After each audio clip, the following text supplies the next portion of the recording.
Good morning, good afternoon, or good evening, wherever or whenever you are. Welcome to the MyHeritage webinar series. Today we have the Senior Vice President of Product Management at MyHeritage, Uri Gonen, with us to learn about our MyHeritage family tree. And Uri is in Toronto, and you are live from these 26 countries. So thanks everyone for sharing part of your day, and thanks for chatting with us here in the chat. Fun to see where you're all coming from. Well, you know him well, but in case you're new, I want to tell you a little bit about Uri Gonen. Uri has been working at MyHeritage since 2005, where he took on different challenges and roles in product development and product management. He has been part of the wild journey of MyHeritage from a small startup to a dominant company in the genealogy space. Among his involvement in key projects of the company, he was the original developer behind the Family Tree Builder software and the product manager of MyHeritage's genealogy search engine. He's been involved in several genealogical projects such as Pedigree Map, Pedigree View, Tree Consistency Checker, and others. Before joining MyHeritage, Uri has worked in other software startups in Israel, the United States, and Canada, and he now lives and works in Toronto, Canada. So it's always fun to have one of the people behind the scenes at MyHeritage with us. So please do put together your virtual hands, and let's give Uri Gonen a nice warm webinar welcome. Uri, how are you, and welcome to the show. Doing pretty well. Thank you, Jeff. Well, it's good to have you back, and looking forward to learning more about our MyHeritage family tree. Okay, here we go. Okay, it's all yours. Hi, everyone, again. Thank you for the introduction. Again, my name is Uri Gonen. I'm a product management of MyHeritage. I've been in the company since 2005, so that would be 18 years doing various roles in development and product management. Today, I'm going to talk to you about the main part of MyHeritage, which is building a family tree and sharing it with members of your family, which is the heart of what MyHeritage does. Just a quick overview, if you want to break down what we do on MyHeritage to four main categories. The first is family tree, which is what we're talking about today. Building it, collaborating on it, visualizing it, and so on. The other main part is historical records, which we have a vast collection of billions of records that allow you to find more information about your family.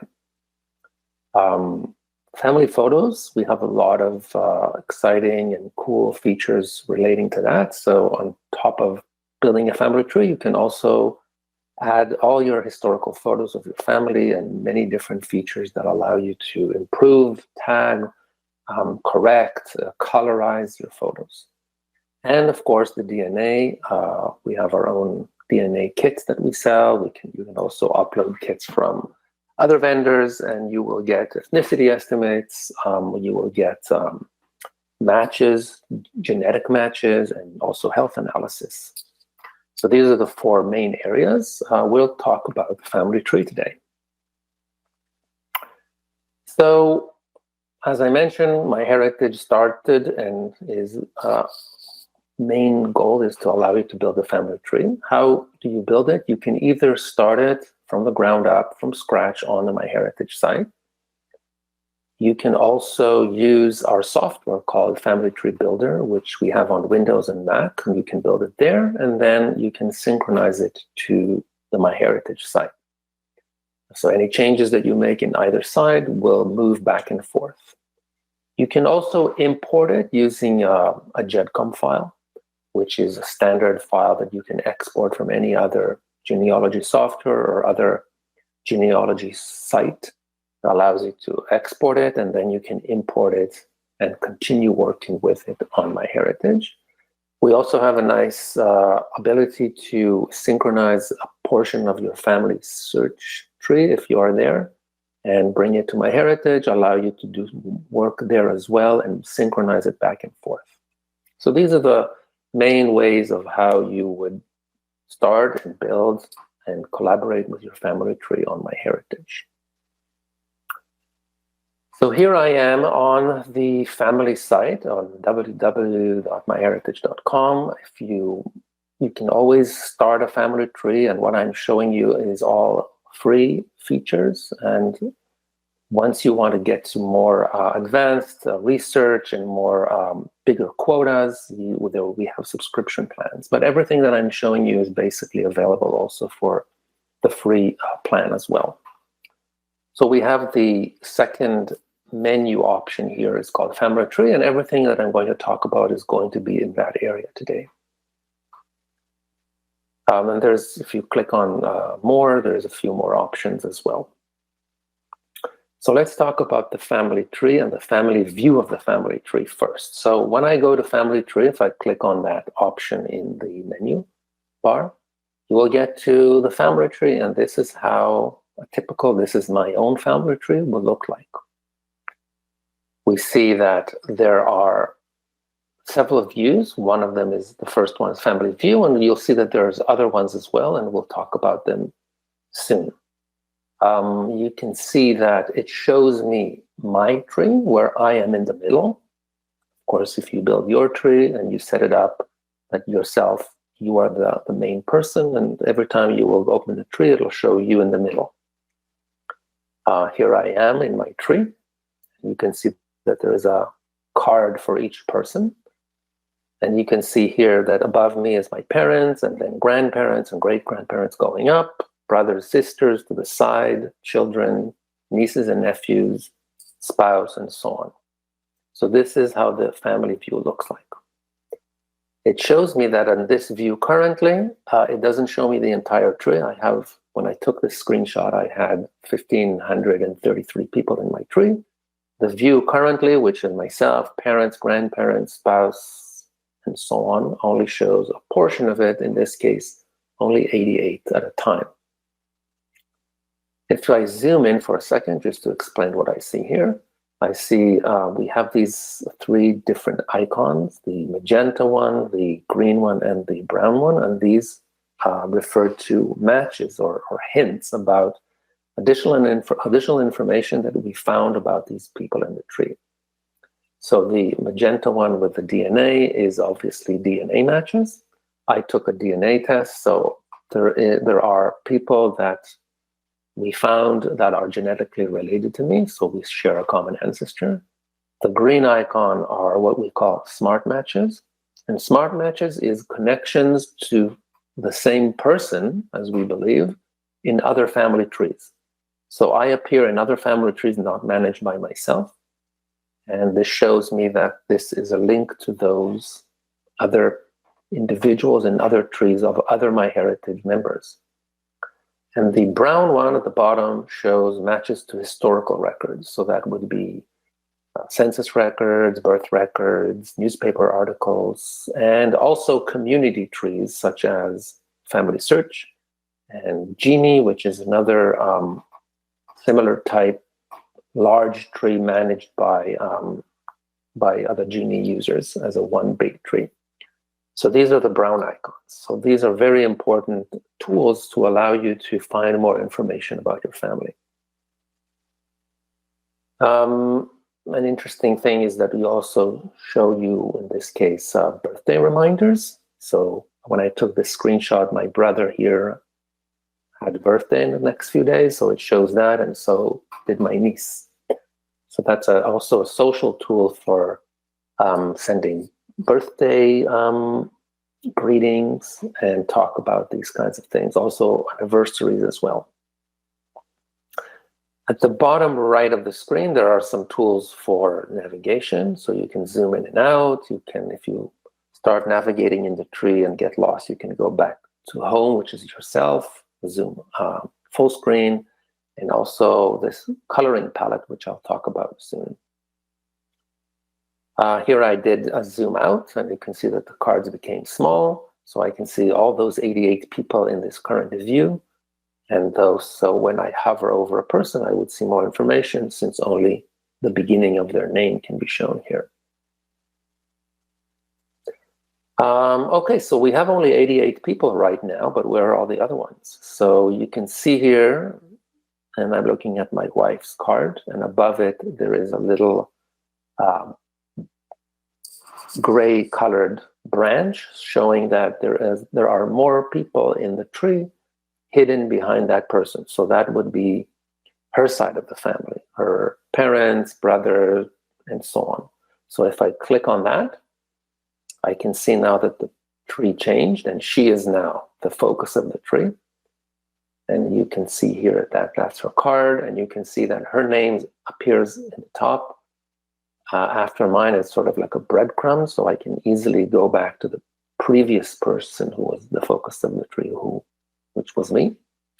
And now I can see her parents, I can see her brother, I can see her brother's children, and family of her father, family of her mother, just like I saw before, my part of the tree. And now I can see that it shows 59 people out of those 59 from 33. So this is how you would navigate, so to speak, in the tree and go into more and more branches. Good, so now let's look at another thing. You can always select a person in the tree. I'm selecting here my late grandmother.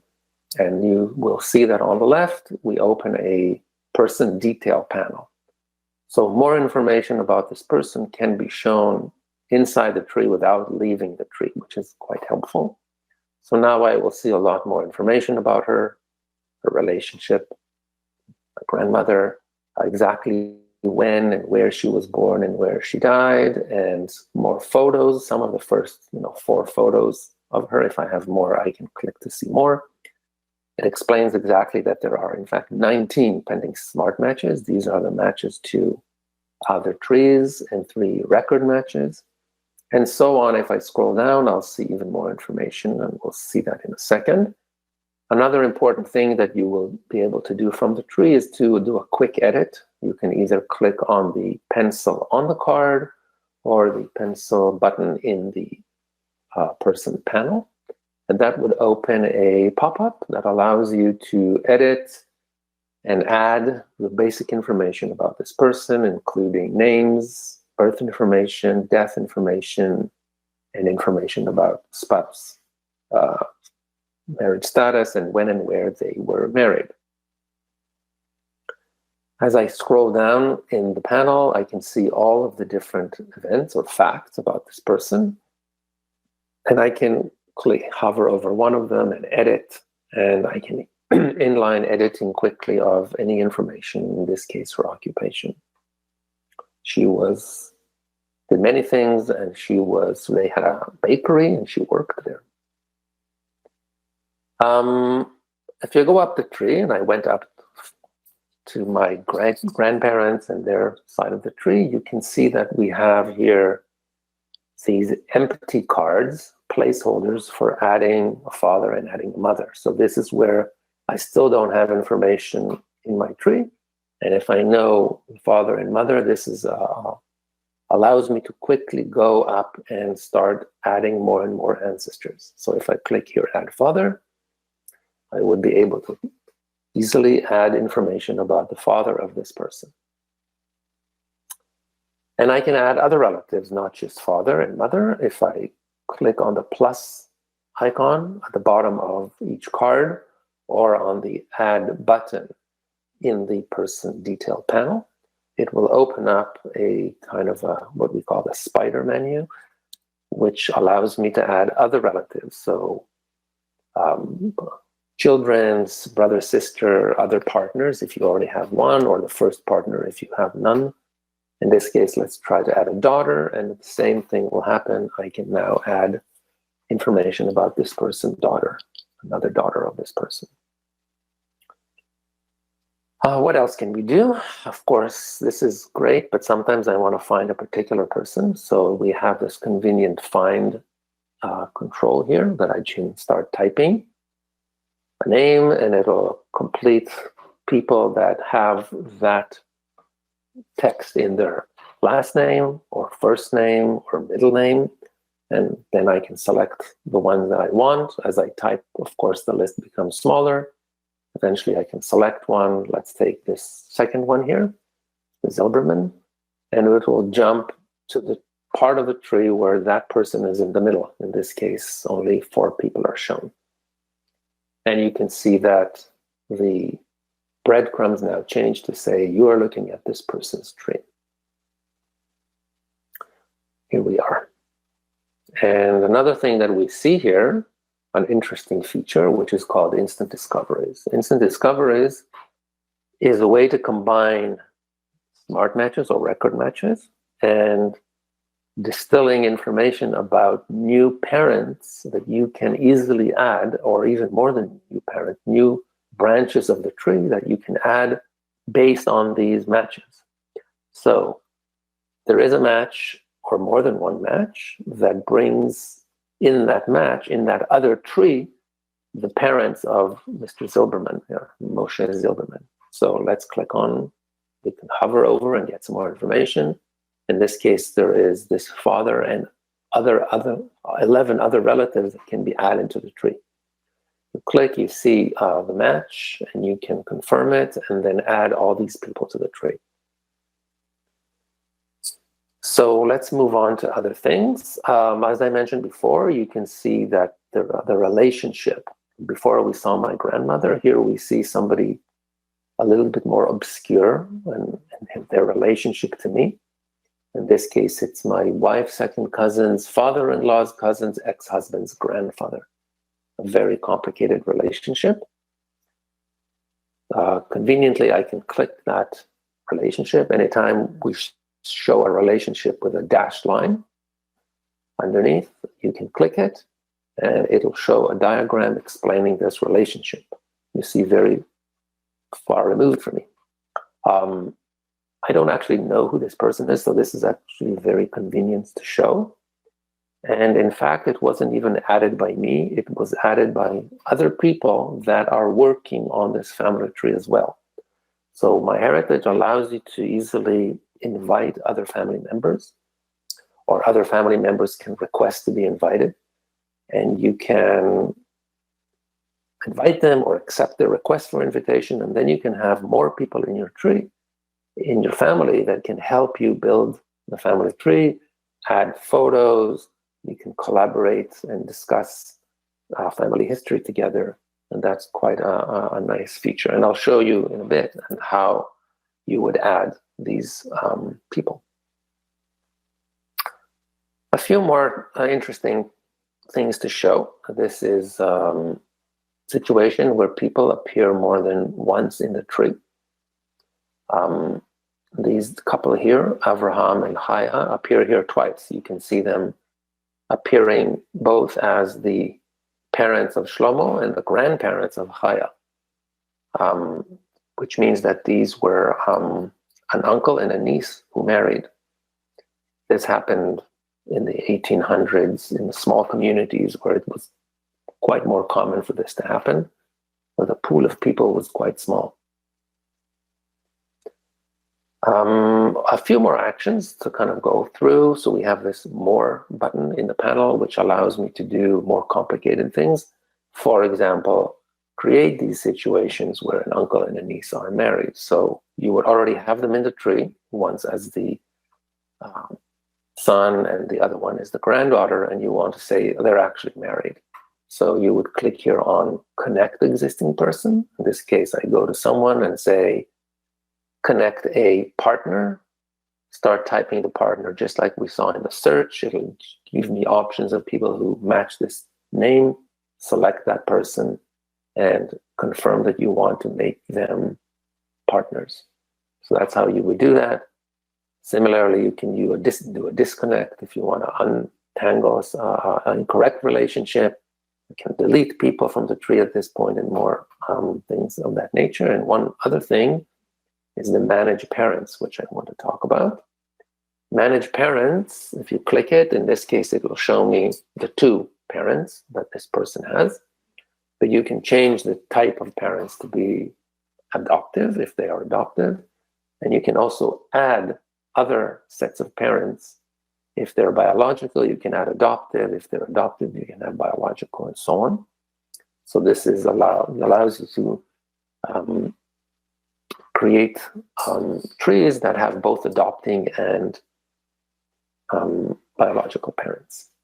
Here is an example that we all know of Harry Potter, who had his parents who died by Voldemort, and we have his aunt and uncle who adopted him. So this is how it would look like.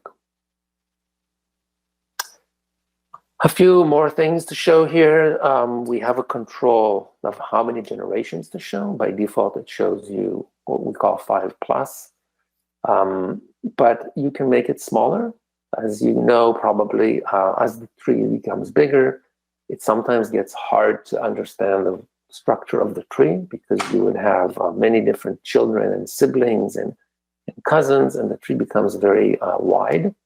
So if you make it smaller by, let's say, looking at only one generation, now I will see a much more tight tree where everybody's close together. And sometimes it is helpful in order to understand what are the relationships here, and then you can make it smaller and then make it bigger again as needed. There's a few more other settings. I won't go over all of them. There's quite a lot to do here. I can control a lot of how I display things. Let's concentrate on a few. One is the black ribbons, which will show or hide these black ribbons for deceased people. There is solid cards and vertical cards, just to name a few. The solid cards, if you click it, you would have a look which is more contrast colors. It's more of a classic look that we had a few years ago. And the vertical cards also allow you to look at the cards like standing up, which makes it a bit more compact from a horizontal perspective, but a bit more, you can see less generations going up and down. So if you prefer this way, we know some people prefer this look and some people prefer that look. A new feature that we added not long ago is color coding. This is why we have this little palette to turn on and off this feature. And if you turn it on, it will color your ancestors based on the classic color scheme where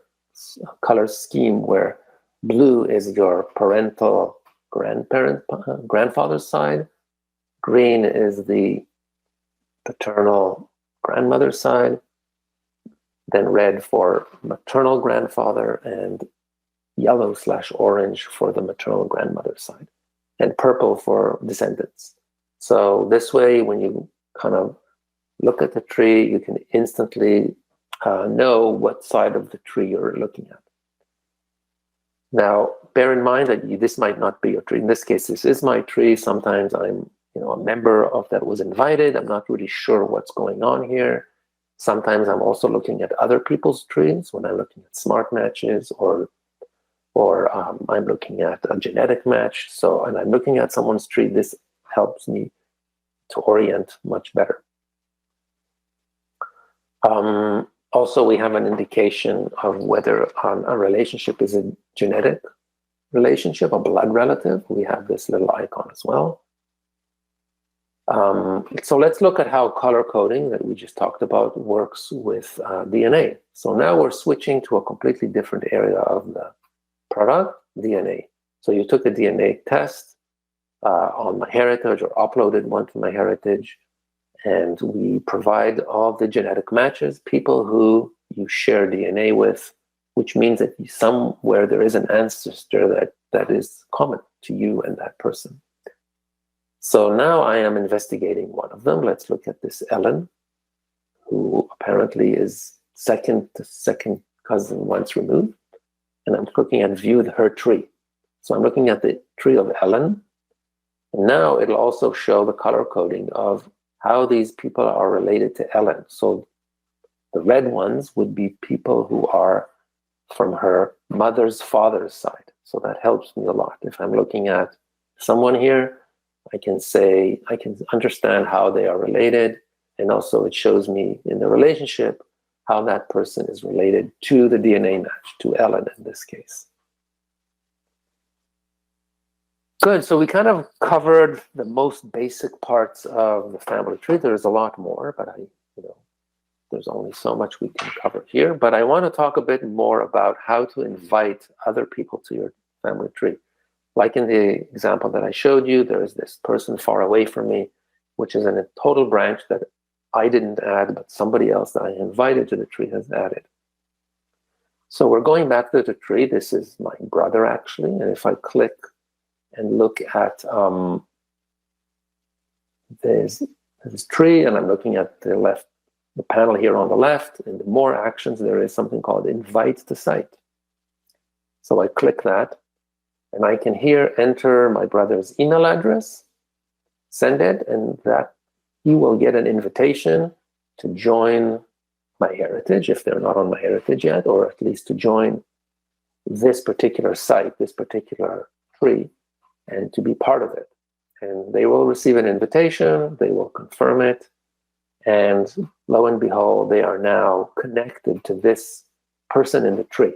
So now this person in the tree is not just a name with a date, it's an actual active user who represents this person in the tree.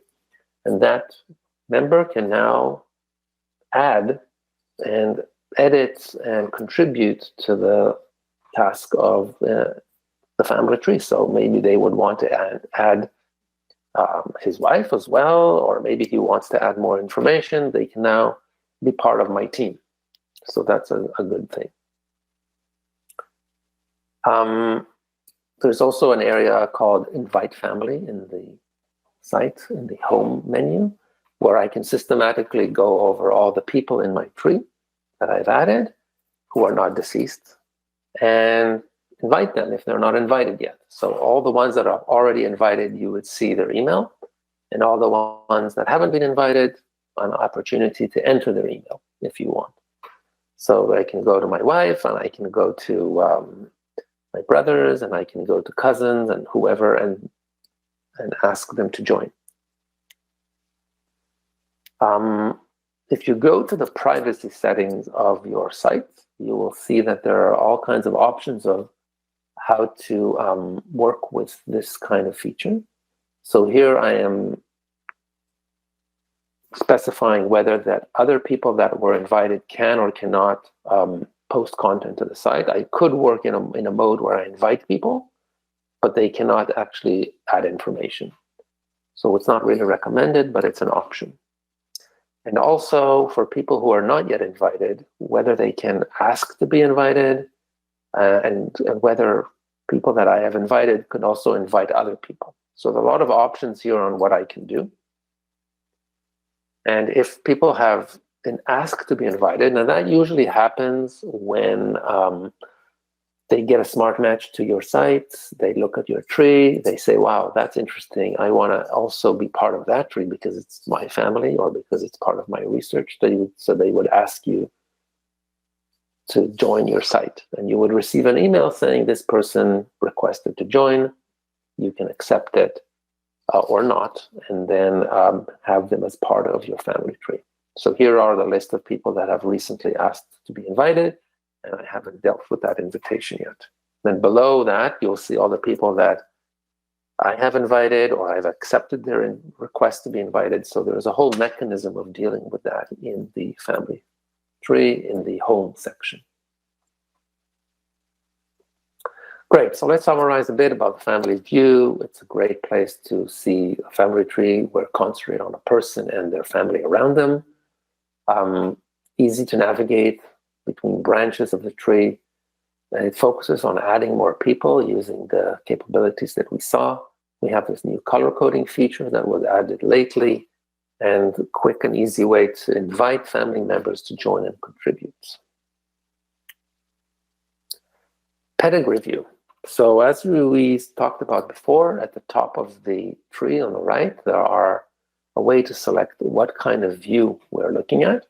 So pedigree view is the second one, which is a view, a more kind of classic view that shows a person, their parents, grandparents, great-grandparents, and so on, 6 generations up.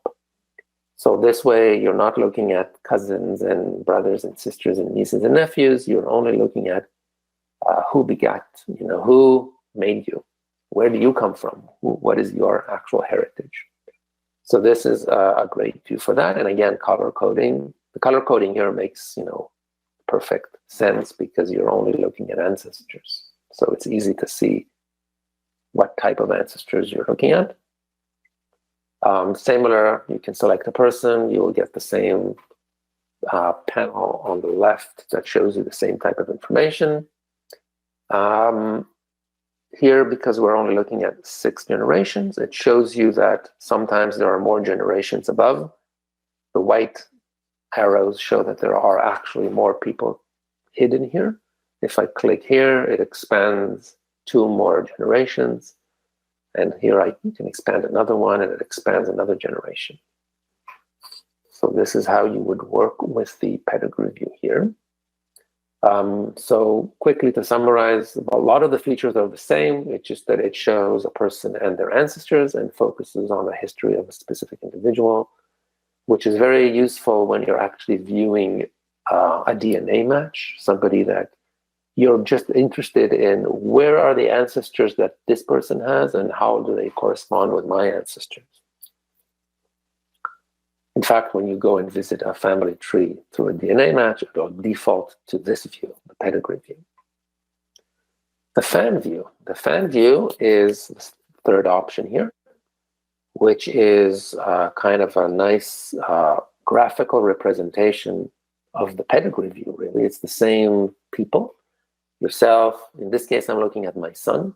So his parents, which is me and my wife, and then my parents, her parents, that's his grandparents, and so on. So it just shows you in a semicircle, and the same color scheme that we're used to. And I can change it to be more generations, and it'll show you a lot more people.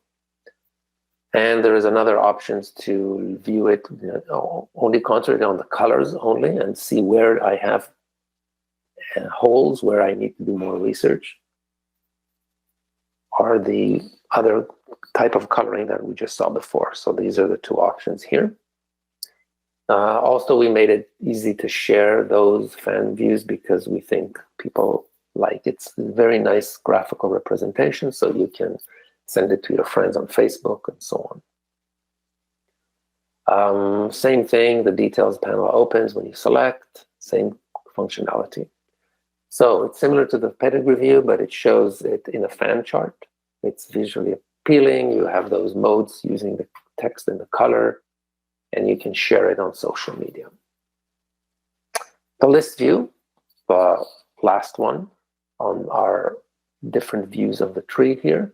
As it might seem, it's just a list of all the people in your tree, sorted by default by their relationship to you. So you'd see yourself first, then children, then parents, siblings, spouse, and then second generation, the second level of relationship to you, and so on. You can see here how many matches they have, just like we saw in the family view. You can see a lot of information. The color codes appear here as dots, so it's similar information, just shows as a list. And at the bottom, you can go to the next page. Here it shows me 100 people, and then you can go to the next batch of 100 people. Similarly, you select, the panel shows all the details, same kind of work, nothing new. But here you have a lot of sorting options. By default, it's by relationship, but you can sort by, here I'm sorting by date of birth. So the ones appearing first are the ones that I have a birth date for, and they are the earliest ones. You can sort by name as well. It's actually a nice little tool for detecting duplication. If you have people with the same name, that could mean that it's actually the same person, and maybe you want to do something about it.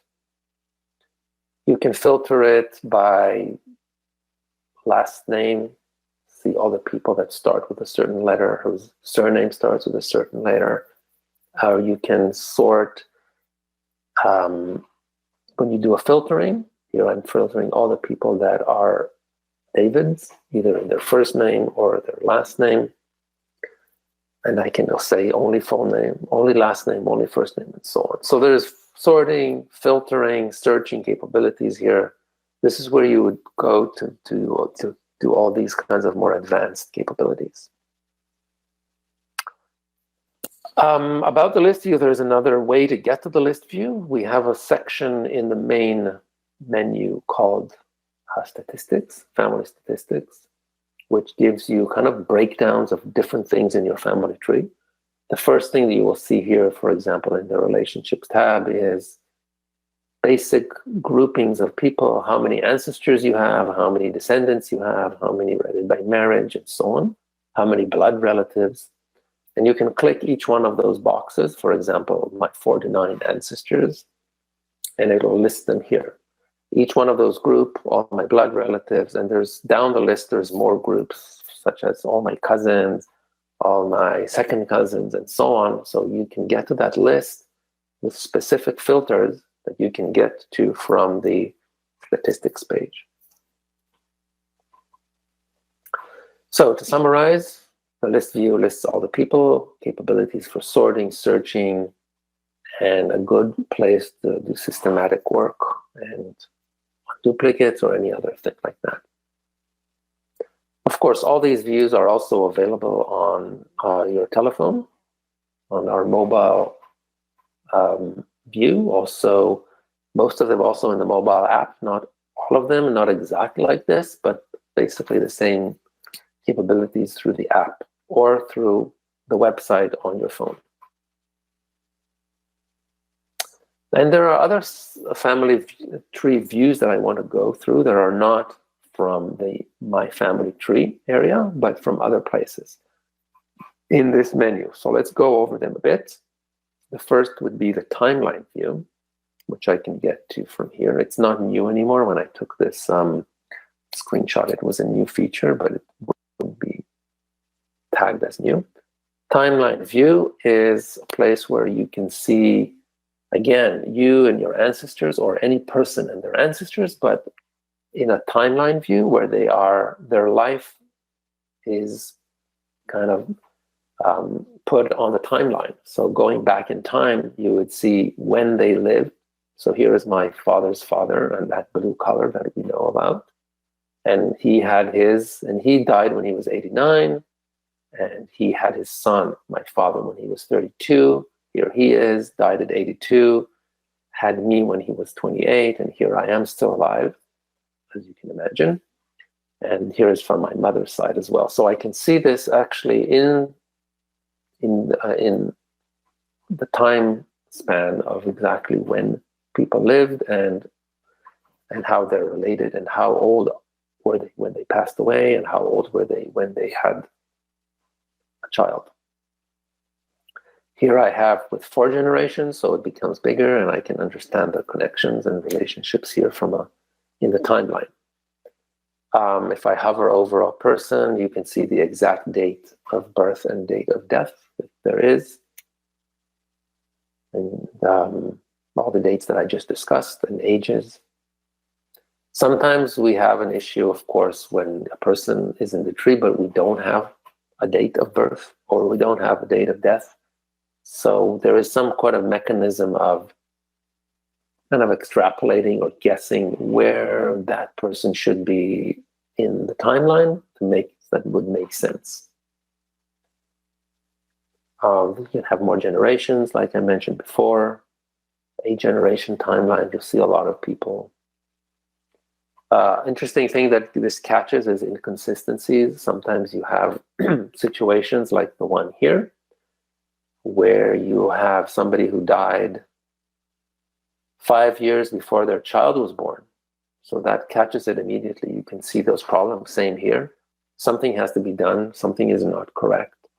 Either that person died actually later or this person was born earlier. Go figure it out. But it's a quick way of finding those situations. And there's a few settings on how you want to look at those things. One thing to look at is those dashed areas. These are historical dates, in this case, World War II, obviously, World War I here, Civil War, and so on. So kind of you can put it in relation to major historical events. And you can also have larger cards, a lot of nice options here. Okay, going to another tool that talks about the family tree, but from a completely different direction, which is the consistency checker. The consistency checker is a tool that we have that allows you, remember we looked in the timeline, we kind of found that there is a person who died 5 years before their child was born. So the consistency checker is in fact a tool that looks at a lot of these things systematically. So we have a list of different things that we check, one of them being what we mentioned. And it looks at all the people in your tree and systematically looks for those problems. So here I ran it on my tree. I found 253 problems listed here in groups. Each group is a type of problem.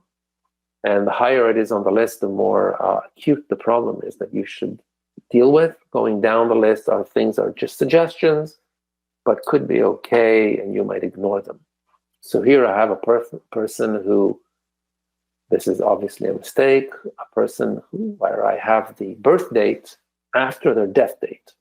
So something is wrong, okay? I have a mistake. Probably I entered the wrong information somewhere. Another one is a child who is actually older than their parent, and so on. And as you can see, the ones at the top are obvious mistakes that need to be fixed. And there is other ones, if I scroll down, I will see more. Here are the different types of issues that we catch. The errors, the ones in red we talked about, and there is ones that are less. Warnings, for example, he's more than 110 years old, but still alive, and you can actually play with these thresholds as well. And that will change what we decide is a problem and what is not. Going down the list, things like married too young or died too young to be a spouse, and so on. Fact that occurs before their birth and other kinds of things. So you can decide which ones you want to check and play sometimes with the thresholds, and you can fine-tune this tool. But it's a very useful tool that allows you to create better family trees. Other ways to visualize your family tree. There is also a pedigree map, what we call, which allows you to see places that are mentioned in your family tree. So birthplaces, death places, burial places, places that are in photos. You can obviously enter a place for a photo, marriage places, and so on. And you can look at those, you can filter. It's a very complicated tool. I won't go over everything here, but it's another way of visualizing your family tree. Then there is a ways to print many different charts and many different formats about your family tree. You can go here in the family tree section menu, look at charts and books, and you will see a lot of different ways to create nice outputs. Here are some examples of things that you can print in different templates and different layouts. Good. That concludes my presentation. I hope you learned and were informed about how to use the family tree and how to invite people to your family tree and help them work with you. Thank you, Uri. Uri, I've got to tell you my thoughts about that, about the inviting others to your tree. Just recent in the past 2 weeks, I've solved one of my brick walls that I've been working on for 30 years.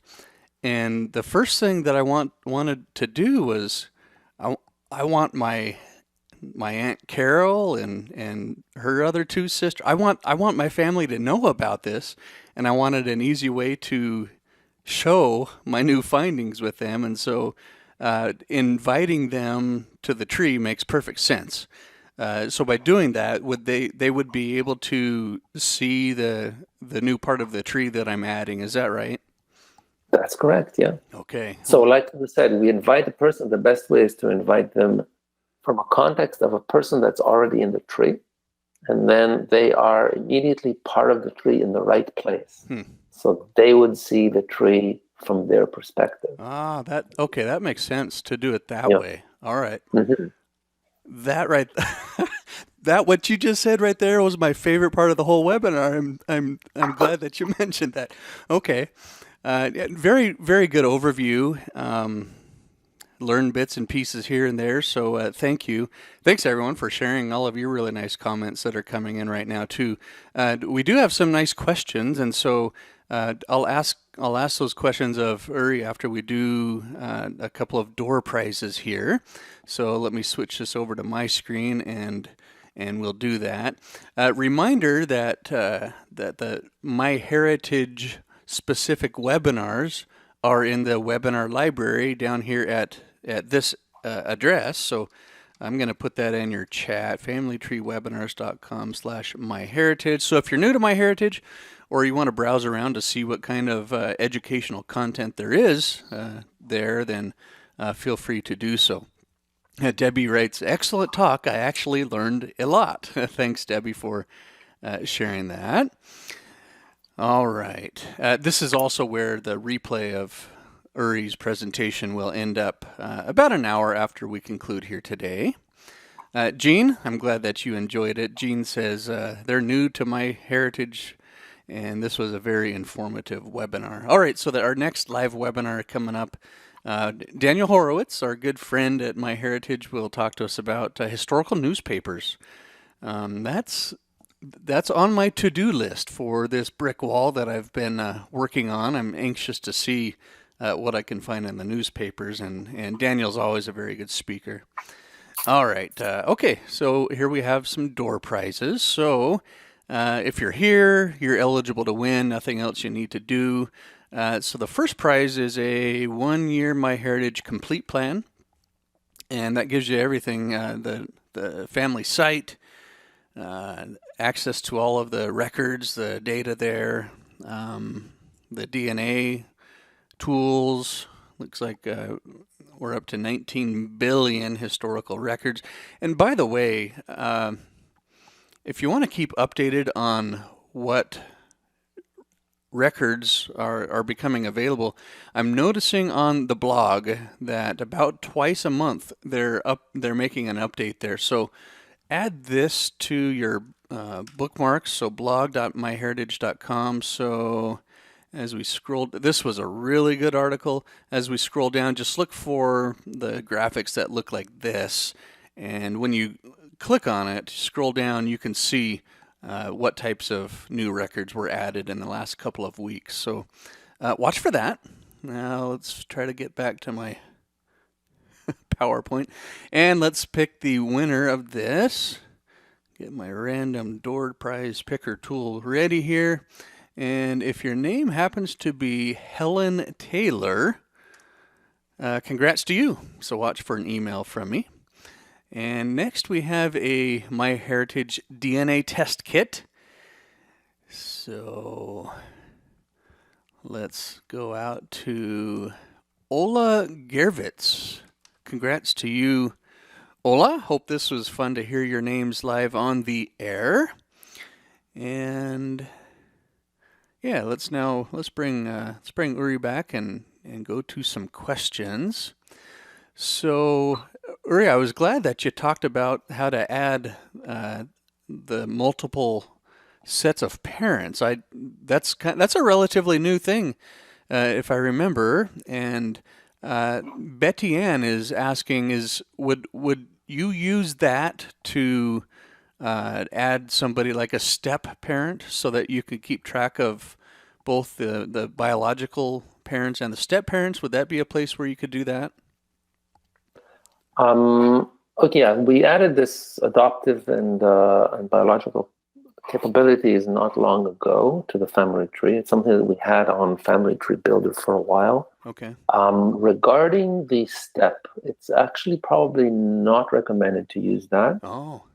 Step parents is basically a partner of your other parent, yeah, who is not your biological parent, right? Yeah. So the best way to do that is actually to add another spouse to your, let's say, mother, if it's a stepfather, and that's how you would do that. Okay. Now, if that person also happens to formally adopt you, then that becomes also the an adoptive parent, but it's not like both the mother and the father adopted you, then it's probably recommended to keep it as a step parent. Okay. The adoption is of the couple, of both of them, and not as only one in our current product. So let's keep it as just the other parent, the other spouse of your parent. Yeah, it's good. Better this way. Yeah, good recommendations. Thank you. Monica, well, lots of people liked when you were showing the color coding, and one asked where was the color coding, and I mentioned in the chat just look for the little color palette in the lower right hand corner of the view. Monica's though she's asking about the colors. So there's the standard set of colors there. Is there any way to customize that at this time? She had a color system that she started using a long time ago, and she's just wondering if she could adopt it, these colors for that. Not at the moment, but if we see that more people are interested in that, we can consider. Yeah, okay. But these colors that we're looking at here, this blue, green, red, yellow, is pretty standard in other products as well, and many genealogy fan charts and pedigrees use that standard color, although there are some variations. I know we decided to go with the most common, and there's currently no way to change it, but if there's a lot of requests, we might. Yeah, that's one of the fun things about these webinars is it's kind of an idea generator sometimes. So yes, thanks for listening. All right, let's so that was Monica. Thanks, Monica.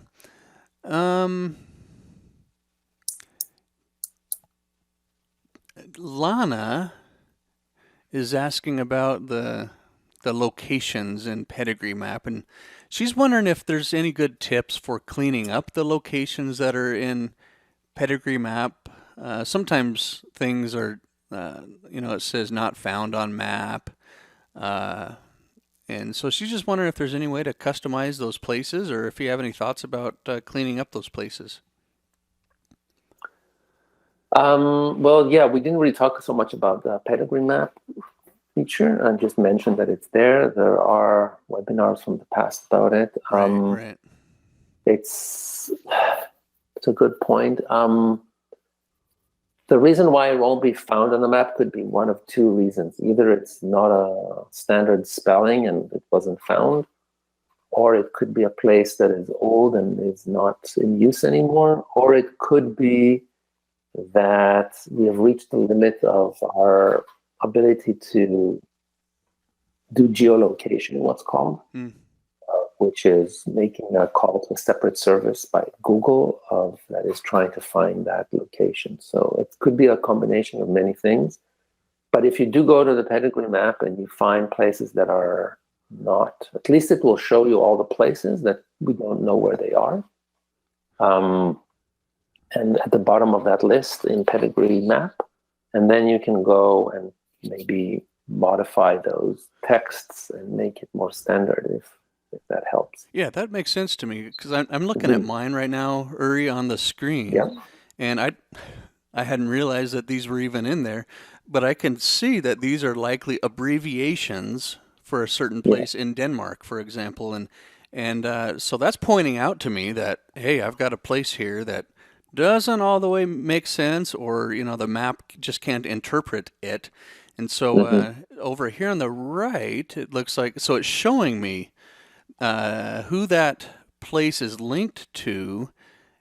And is this an edit button? Could I actually edit that from right here? I'm going to I could. So if I click on edit, if I do know the place, then I can just edit it right here, and then it would show up in the proper place. So that's pretty neat. Okay. So you might try that, everyone out there. So Pedigree Map, here's Family Tree, and then you go click More, and then here's Pedigree Map. So then just scroll down and click on Not Found on Map, and maybe you'll be surprised. It's kind of like the consistency checker, I think, Uri, where this is another place to look at to help you be consistent. So I'm thankful that that you asked the question, and thanks for your thoughts there. So that was from Lana. Appreciate it. Nancy, I think you mentioned this, but I would just want to be sure. Uri. Nancy says, can you invite someone to just view the tree, but so they can't change it or add to it? At this point, we have only the ability to decide whether all invited members can or cannot modify the tree or change the tree. Okay. There is no way to do it for a particular invitee. Okay. All right. That makes sense. Perhaps something to consider. Yeah, it's something that's been considered for a long time. Oh, really? But people have requested that as well. Yeah. Okay. Well, thanks, Nancy, for bringing that up. Now here, this might go into the suggestions pile, but I just want to make sure I haven't missed it. Deborah says, is there a way to, well, this is kind of outside the family tree area though. I'll ask it anyways. Deborah says, is there a way to add an icon to someone in your tree who you have determined is a DNA match? And she says, so you can quickly see them. Kind of like those various icons that we have indicating various, these kind of icons. We have one here that says this person has DNA matches. Yeah, that's because this is you and you have taken a DNA test. So it's a quick link to go to the your DNA results. Okay. But I'm not sure I understand the question. If it's a person in your tree, then you know how they're related to you, right? Because you somehow added them to the tree somewhere. Yeah. So you're related or not related. So if you click on, for example, a person, we'll go to, like, for example, the not the pedigree view where we see all your ancestors. Yep. Better change this. So here, more, and close the banner. So we have more space. Right here. Okay. Okay. So if you go to a person in the tree, let's say you're. I'm gonna get a few generations here to increase my odds. All right. So I'll zoom out. But let's say select, for example, somebody who is your cousin. You have cousins. Or something of that nature. I'll pick Eric here. So he's a brother, and so he could be a DNA match for me. You see that it shows on the left. It says your brother, and it has these little 2 blood drops. Right, your blood relative. Yeah. So that's but if you select his wife next to him, you see that she doesn't have the blood. Right. Interesting. Because there's no genetic relationship between the two of you. Yeah. Okay. So that's a little, maybe an indication that could be interesting that for this person who was asking. Yeah, I like this icon. So the product knows automatically, is this a relationship that is a genetic relationship? Brother would be, but sister-in-law would not be. Yeah. Okay. And sometimes a cousin could be or could not be, depending if it's the spouse of a cousin. It's still a cousin, maybe. Yeah. Depends on languages, but it kind of tells you that. Okay. All right. I like my king icon right next to me, Uri, so thanks for that. Yeah, you're the king of my tree. Okay. Jan is wondering,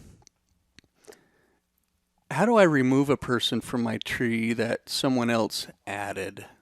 So Jan thinks it's the same name, but probably the wrong person. They've mixed up the name, it sounds like. Is there a way for her to correct or remove what someone that she's invited to has done? So you select a person. The thing is, you can only delete currently a person who is what's called a leaf in the tree. Okay. That is, in a way, connected only through one direction. So, for example, if you select your nephew there, and they're only a child of somebody, but don't have other relatives. So if you select that person, on the left in the details panel in the more button, you have this delete this person, and you delete it. Will confirm, are you sure you want to delete? And you say yes, and you will be able to basically remove that person. Yeah. Either because there's duplicates and you already added them twice and there's 2 children with the same name, or it could be because it's a mistake, you don't want them in the tree. Whatever reason, you can delete. The more complicated issue is if somebody is connected to the tree in more than one way. So if you select, well, that's yourself, but if you select your brother, for example, you won't be easily to delete them, because the question is what happens with his spouse and his children. Right. Yeah. So you first need to get rid of them, and only then you can delete. We Okay. don't have a way to kind of understand exactly how to delete this branch and asking you and going through the motion. You have to delete, first of all, the children, then the spouse, then the brother, if that's what you want to do. Okay. Well, that's why we show up to webinars like this, so we get these insights. Appreciate it. Yeah. I'm noticing this little icon between my parents, and I'm guessing their anniversary is coming up. Is that what that's reminding me that of? Is true. Yeah. Okay. Congratulations. 5 days.